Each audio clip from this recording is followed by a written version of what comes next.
3 முட்டை 1 கப் பால் இருந்தால் போதும். ஒரு எம்மியான ஸ்வீட் செஞ்சிடலாம். நல்ல ஒரு ஸ்வீட்டோட மைல்டாக ஒரு ஸ்பைசஸோட இந்த ஸ்வீட் இருக்கும். 20 மினிட்ஸில் ஒரு ஈஸியான ஸ்வீட் ரெசிபி எப்படி செய்யுதுன்னு பார்க்கலாம் வாங்க.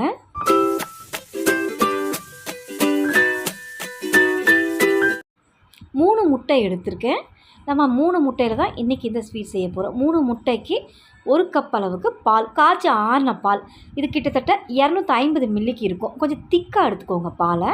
அடுத்து ஸ்வீட்டுக்குன்னு பார்த்தீங்கன்னா வெல்லம் எடுத்துக்கிறேன். நல்லா பொடிச்சு வச்சுருக்கேன். வெல்லத்தோட அளவு 100 கிராமுக்கு இருக்கும். இந்த அளவுக்கு சேர்த்துக்கிட்டிங்கன்னா ரொம்ப திகட்டாமல் சரி இனிப்பாக இருக்கும். இப்போ இந்த 3 பொருள் வச்சு ஈஸியாக எப்படி இந்த ஸ்வீட் ரெசிபி செய்யுதுன்னு பார்க்கலாம். மிக்ஸி ஜார் ஒன்று எடுத்துக்கோங்க. இந்த 3 முட்டையை முதல்ல உடச்சி ஊற்றிக்கலாம். ஜார் பார்த்தீங்கன்னா கொஞ்சம் பெரிய சைஸ் ஜாராக எடுத்துக்கோங்க. ஏன்னா முட்டை, பால், வெல்லம் ஒன்றா சேர்த்து இதை நல்லா பீட் பண்ணி எடுக்க போகிறோம். இப்போ முட்டை ஊற்றின பிறகு காய்ச்சி ஆறின பாலையும் இது கூடவே சேர்த்துக்கோங்க. நெக்ஸ்ட் பொடிச்ச வெல்லத்தை இது கூட சேர்த்துக்கலாம். இப்போ இதை நல்லா அடித்து எடுத்துக்கோங்க. 1 நிமிஷத்துக்கு நல்லா இதை பீட் பண்ணிக்கலாம். ஹையில் வச்சு நல்லா பீட் பண்ணி விட்டு எடுத்துருக்கேன். நல்லா கிரைண்ட் பண்ணி விட்டு எடுத்தாச்சு. நுரை வர்ற அளவுக்கு நல்லா கிரைண்ட் பண்ணியிருக்கேன். இப்போ இதில் ஒரு அரை ஸ்பூன் அளவுக்கு மிளகுத்தூள் சேர்த்துக்கோங்க. மிளகுத்தூள் சேர்த்துட்டு கலந்து விட்டால் போதும். கிரைண்ட் பண்ண வேண்டாம், கலந்து விட்டுருங்க. ஏன்னா மிளகுத்தூளுங்கிறனால கிரைண்ட் பண்ணால் ரொம்ப ஸ்பைசஸாக தெரியும். அங்கங்கே மைல்டாக இருந்தால் போதும். இப்போ நல்லா கலந்துட்டு ஒரு 1/4 ஸ்பூன் அளவுக்கு ஏலக்காய் தூள் சேர்த்துக்கிறேன். முட்டை பச்சை ஸ்மெல் வராமல் இருக்கிறதுக்கு இந்த ஏலக்காய் தூள் சேர்த்திங்கன்னா பச்சை வாசனை வரவே வராது. இப்போ இது எல்லாத்தையும் சேர்த்து நல்லா கலந்து விட்டு இதை நம்ம பாயில் பண்ண போகிறோம்.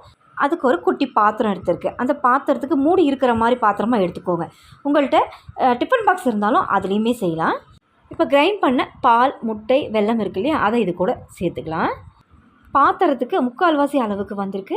இதுக்கு மேலே லைட்டாக மிளகுத்தூள் தூவி விட்டுடலாம்.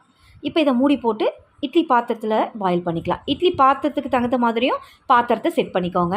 இட்லி பாத்திரத்தில் ஆல்ரெடி தண்ணியை சூடு பண்ணி வச்சுருக்கேன். இப்போ இந்த தண்ணிக்குள்ளே அந்த பாத்திரத்தை அப்படியே இறக்கிடலாம். பாத்திரத்துக்கு ஒரு 1/4 அளவுக்காவது தண்ணி இருக்கணும். இந்த அளவுக்கு ஏன்னா வேகிறதுக்கு ஒரு 15 நிமிஷமாவது ஆகும். அதனால் தாராளமாக தண்ணி வச்சுக்கோங்க. இந்த அளவுக்காவது 15 நிமிஷம் வேகட்டும், பார்க்கலாம். 15 நிமிஷம் நல்லா வெந்திருக்கு. இப்போ ஓப்பன் பண்ணிடலாம். வெந்திருக்கான்னு செக் பண்ணிக்கலாம். ஒரு கத்தியை வச்சு லைட்டாக அப்படியே இறக்கி பாருங்கள். உள்ளே சாஃப்டாக இறங்கணும். இந்த அளவுக்கு பர்ஃபெக்டாக வெந்து வந்திருக்கு. இப்போ நான் எடுத்து கீழே வச்சுட்டு இப்போ சூடாக இருக்கும் போது கட் பண்ண வேண்டாம். 10 நிமிஷம் ஆறின பிறகு பார்க்கலாம். இப்போ 10 நிமிஷம் நல்லா ஆறிருக்கு. இப்போ நான் கட் பண்ணி காட்டுறேன் பாருங்கள். ஆறினதும் நல்லா ஒரு கேக் மாதிரி வந்திருக்கு. புதுசாக ஏதாவது ஸ்நாக் ரெசிபி ட்ரை பண்ணணுன்னா கண்டிப்பாக இதை ட்ரை பண்ணுங்கள்.